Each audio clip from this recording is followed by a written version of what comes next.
Okay guys, so it's back here to do the second part of the integration review.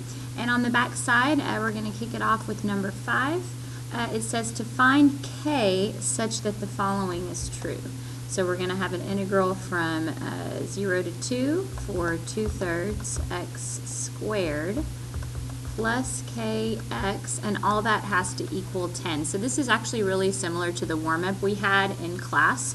The idea is you're going to integrate each of these and use the fundamental theorem of calculus, the rule for definite integrals, to figure this out. So I'm first going to do the integral of this one, which is going to be, I'm going to recopy that 2/3, and the integral of this is going to be x to the third over 3.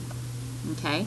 And then we've got plus the integral of this. Now, the k is just a constant, so it's just a coefficient. So when I take the integral of this x, it'll be, I'll recopy the k, and then it'll be x squared over 2.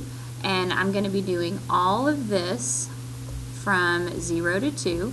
That all has to equal 10. So that's the first step, is just integrate, integrate. Now we're going to do the actual plugging in. So I'm going to plug in the 2, and at the same time I'm going to kind of consolidate this. So it's going to be 2/9 times 2 to the third plus k times 2 squared over 2 minus, now I'm going to plug in the 0 everywhere. Now when I plug in the 0 here, it's just a 0.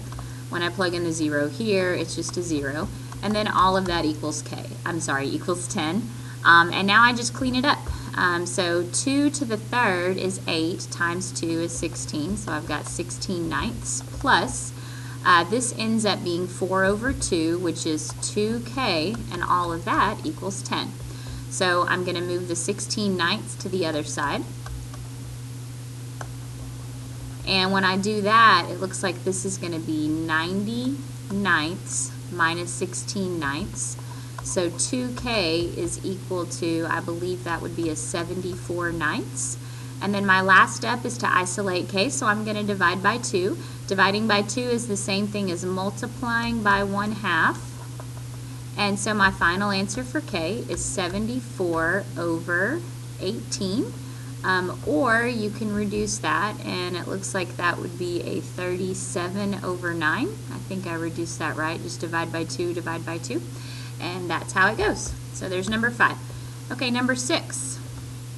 It says to find k such that the area from 0 to k, so I'm just writing as I read, area from 0 to k for the function tangent of x is, and in math is means equals, 1.03. So this is the setup. Maybe read the problem again, look at the setup, see if this makes sense. And I'm trying to figure out how to work this, okay? So what I'm going to do is, I know that how am I going to do this? Hold on just a sec, let me think about this. Okay, so we're going to change this problem because y'all don't know the integral of tangent yet. I will send a Remind 101 in class. We're going to change this to secant squared x for our function. So if that's the case, the goal would be to integrate this function, and the integral of secant squared is tangent. And we're going to do that from 0 to k, and that equals 1.03. Now that we've done this, we're going to plug in the top bound minus plug in the bottom bound, and there's our 1.03.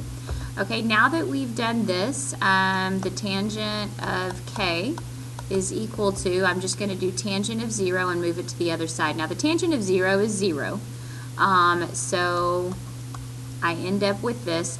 And anytime you want to work backwards and figure out what angle is here that's going to give you a tangent of 1.03, you just do the inverse function. So I could do tan inverse of 1.03. I'll probably remember that from pre-cal last year.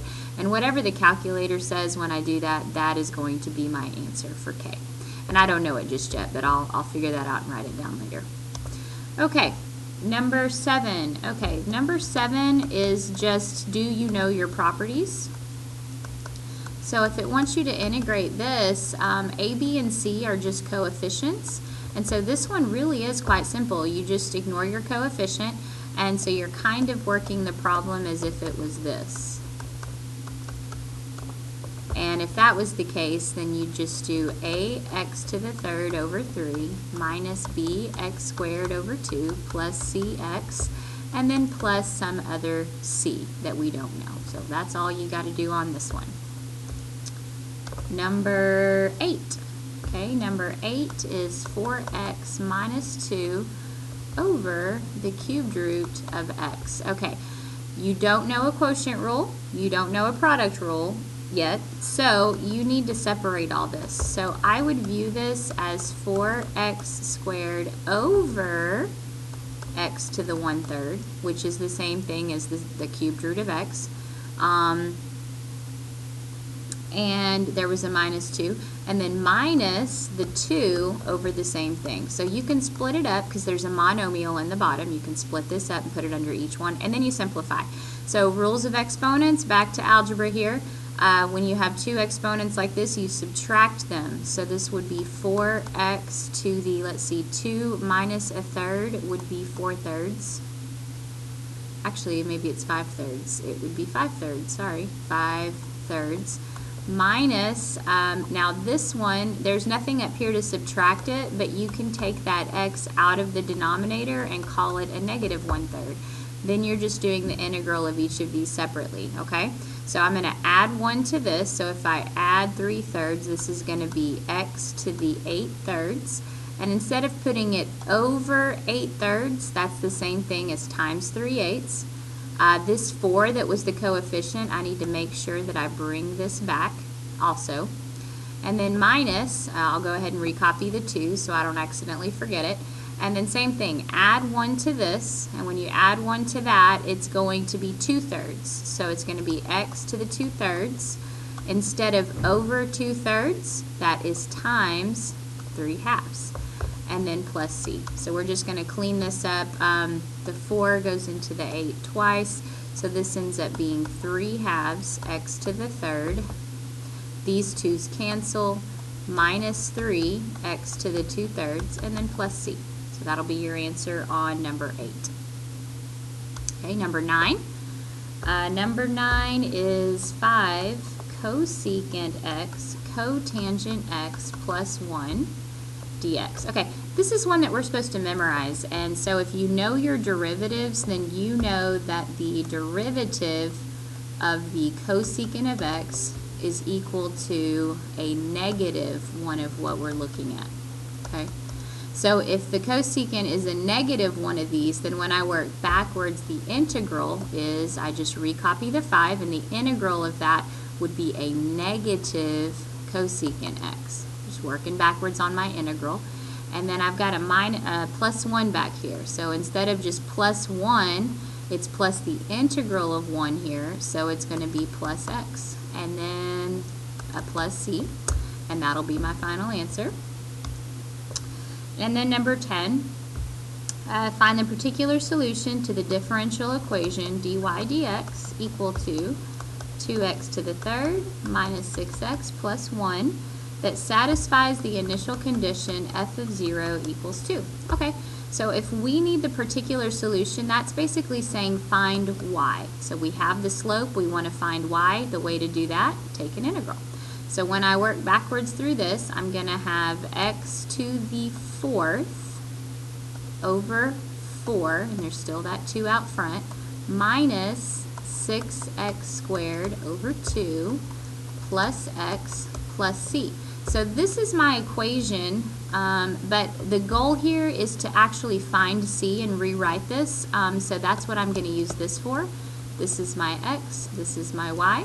So now I know that 2 is equal to 2 times 0 to the 4th minus 6 times 0 plus 0 plus c. So you do all this mathing and you're going to get that the c is 2. Oops, c is 2. And so because of that, I'm just going to come back up to this statement that I had written, and I'm going to replace that C with the 2, and voila, that's it. That's my final. You can reduce this if it makes you feel better. Kind of makes me feel better, actually. So this is how I would write my final answer.